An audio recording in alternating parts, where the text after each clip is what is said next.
So far in our movie plot series, we've travelled all over the world, from Austria to New York to the Lake District. And now we're paying a visit to the home of movie making, Hollywood.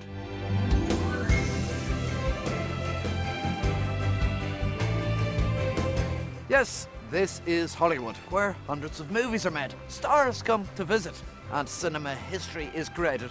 But it's not Hollywood, USA. This is Hollywood, County Wicklow, Irish style. And okay, I might be biased as it's my home turf, but while it doesn't have the glitz and the glamour, you can see why it's a scene stealer.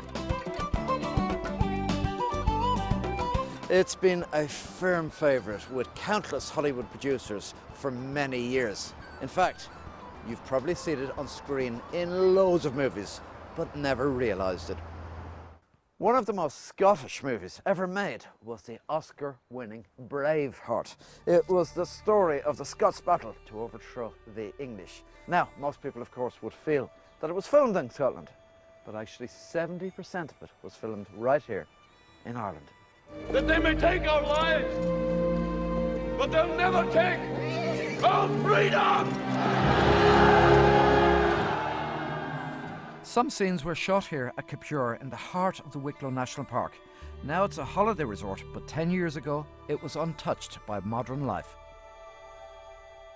So there you were one day, Tim. You were tending your garden, you were out mowing the lawn, and a helicopter appeared from the sky, landed here. Who was in it? Mel Gibson, the great Mel Gibson. What was he doing in County Wicklow, the Garden of Ireland?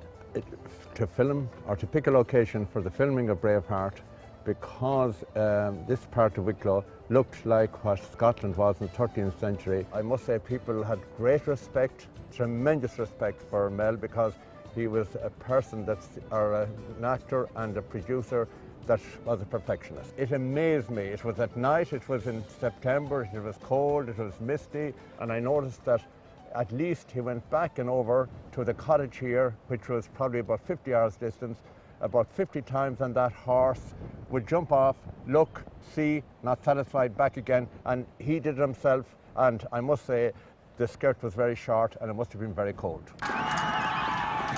The battle scenes in Braveheart make powerful and realistic viewing and are some of the most acclaimed in cinematic history. Mel used members of the Irish Army Reservists, nearly 2,000 of them in some shots. Apparently, some of the scenes are far more realistic than you might imagine, with rival companies actually using the occasion to get scrapping. But County Wicklow hasn't just been a stand-in for 13th century Scotland, it's also been a replacement for 19th century France.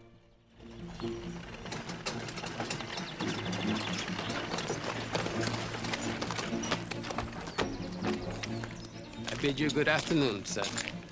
I'm here to purchase your lovely home. And this is the view that convinced the makers of the Count of Monte Cristo to set one of the most important scenes in the movie right here. The film was based on the book by Alexander Dumas and was the 20th version to be made. However, the incredible cinematography ensured it's also one of the best, and the scenes filmed here are classed as some of the most dramatic. Porscourt is owned by Sarah Slazenger's family, and she is delighted to share it with movie makers.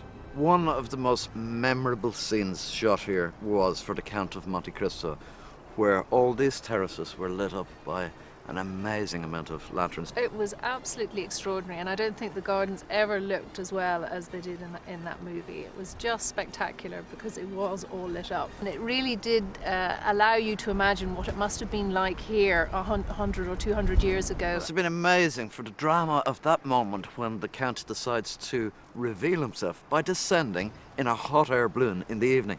That has to be the most dramatic moment of the whole thing. And of course, it wasn't a real balloon, it was actually a CGI balloon, but they did have a basket suspended from a crane, and they lowered the basket down after the acrobats had come out of the basket beforehand, and then he steps out, and it was just extraordinary. Greetings. Watching the movie, I thought no better garden was ever suited to fireworks, was it? Yes, it is, because it's a natural amphitheatre and it just means that you get such a terrific effect with the fireworks up in the sky and the gardens up below. Powerscourt has been in Sarah's family for years and she spent her childhood here. All these magnificent grounds must have been the most incredible play area for children.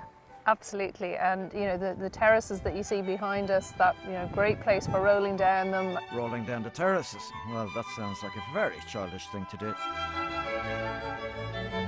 Years ago, with no heavy machinery around, building these terraces was no mean feat.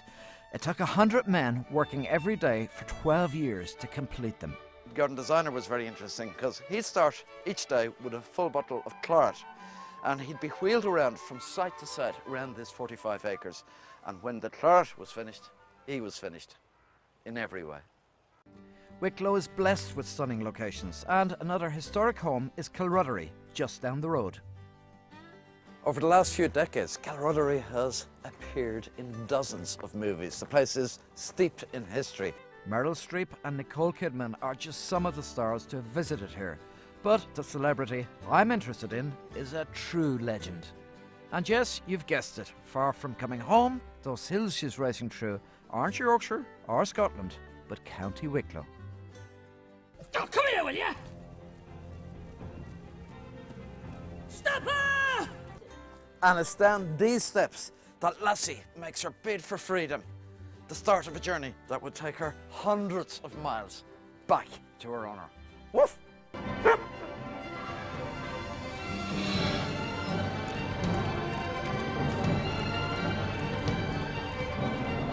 The reason filmmakers choose this location is the stunning gardens and house that are still in the same form as when they were created hundreds of years ago.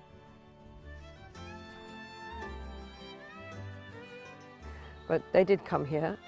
They brought no less than 3 lassies, I think, from America, and they had them jumping through the granite balustrades there, and it was good fun. We know actors are pampered. Were the dogs pampered? Did they have to be got ready every morning for? They had a huge van which they insisted on parking not with the film crew, but they had to be on their own in the residence yard just round the corner there.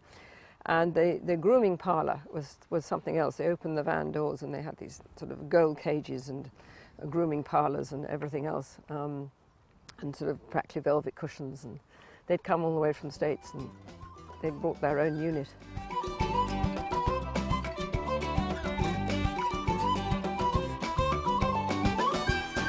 You know, it's been a real privilege to travel to different places around the world and to visit extraordinarily and beautiful scenes that directors and producers have chosen to make pictures. It's been brilliant. But to come back and stand and look at my own backyard makes me think there's no place like home.